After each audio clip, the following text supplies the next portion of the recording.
బుల్డోజర్లతో ఆ కూల్చివేతలు ఆపండి ఆమ్నెస్టీ.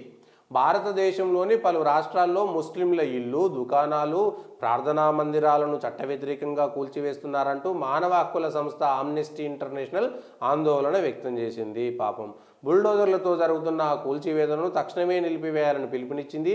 ఈ కూల్చివేతలకు జేసీబీ కంపెనీకి చెందిన యంత్రాలను అధికంగా వినియోగిస్తున్నారని, దీంతో జేసీబీ అనేది ముస్లింలపై విద్వేషాన్ని రెచ్చగొట్టే పదంగా మారిపోయిందని పేర్కొన్నారు. దయచేసి ఈ కూలగొట్టేటోళ్ళు ఈసారి నుంచి జేసీబీ వదిలేసి హితాచి కంపెనీ ఇంకో కంపెనీ పెట్టి దయచేసి జేసీబీలకు బ్యాడ్ నేమ్ వస్తుందట.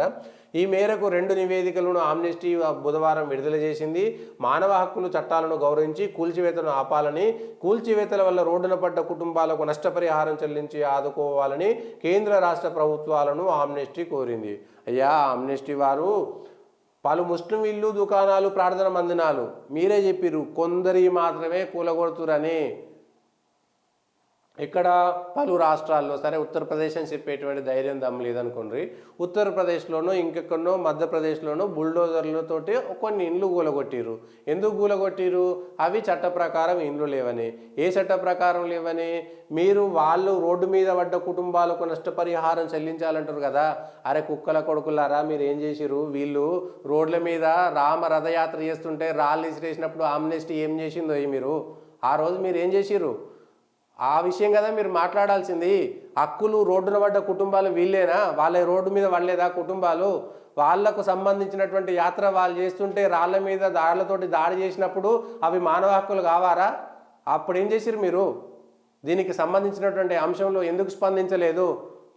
ఒక్కటే దానికి వచ్చేసరికి మీకు ఇంత బాధ అవుతుంది, ఇంత నొప్పి అవుతుంది ఎందుకు? మానవ హక్కులు అందరికీ ఉంటాయి కదా. ముస్లింల ఇల్లు కూలగొడతారు కాదు, మరి హిందువుల మీద జరిగినటువంటి దాడిపైన మీరు ఏం చేసిరు? ఆ రోజు మీరేం చేసిరు?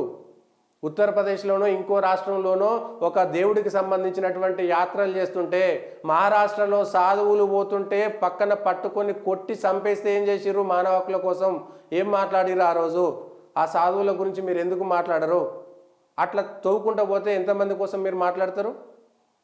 చేతగానటువంటి వాళ్ళంతా కలిసి అందరూ రాజకీయ నాయకులు, మీడియా మొత్తం ఎవ్వడు, ఎన్జిఓలు అంతా కలిసి ఈ దేశంలో మెజారిటీ ప్రజల హక్కుల గురించి మాట్లాడితే మాత్రం ఒక మతం అనేటువంటి ముద్ర వేసి మైనారిటీలకు మాత్రం సేవ చేస్తే అదేదో మొత్తం సేవ చేసినట్టుగా ఈ దేశంలో వాళ్ళని తీసుకొచ్చి మతం ప్రచారం చేసి మతం మార్పిడి చేసి దేశాన్ని సర్వనాశనం చేసినటువంటి భారతరత్న ఇచ్చుకున్నారు. దరిద్రానికి కూడా భారతరత్న వెలిసినటువంటి పరిస్థితి వచ్చింది.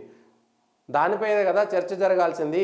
అరే ఈ బుల్డోజర్లు పోయినటువంటి ఇళ్లలో వాళ్ళు అంతకంటే ముందు ఏం చేసిర్రు? దానిపైన కదా చర్చ జరగాల్సింది. ఎవడో ఒకడో ఎక్కడో ఒక చోట జరిగితే లించింగ్ లించింగ్ లించింగ్ అని, ఎక్కడో ఒక రేప్ జరిగితే దేశం మొత్తం జరిగిందని, అరే ఆ రేపుల సంఖ్య, ఈ మానవ హక్కులకు సంబంధించినటువంటి అనేక అంశాలపైన చర్చ జరగాలి కదా. ఆమ్నెస్టీ ఇంటర్నేషనల్ వారు మీరు ఈ అంశం పైన చర్చ చేయండి. నేను కనీసం 1,00,000 ఎగ్జాంపుల్స్ ఇస్తా. ఈ 4 ఏళ్ల నుంచి 10 ఏళ్ల నుంచే 1,00,000 ఎగ్జాంపుల్స్ ఇస్తా. ఈ దేశంలో మెజారిటీల పైన జరిగినటువంటి దాడుల పైన 1,00,000 ఎగ్జాంపుల్స్ ఇస్తా. దమ్ముందా వాటిపైన? మానవ హక్కుల ఉల్లంఘన జరిగిందని మాట్లాడేటువంటి దమ్ము ధైర్యం ఉందా? లేదు.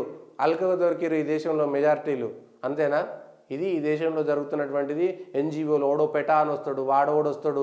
దేశంలో హిందువులు ఎక్కడనో దేశంలో మేకను కోసుకుంటే ఓ దేవుడికి బలి ఇచ్చుకుంటే ఆడొచ్చి ఇక్కడ మేకలు కోయొద్దు, ఈడ బలి ఇవ్వద్దని ఆడు చెప్తాడు.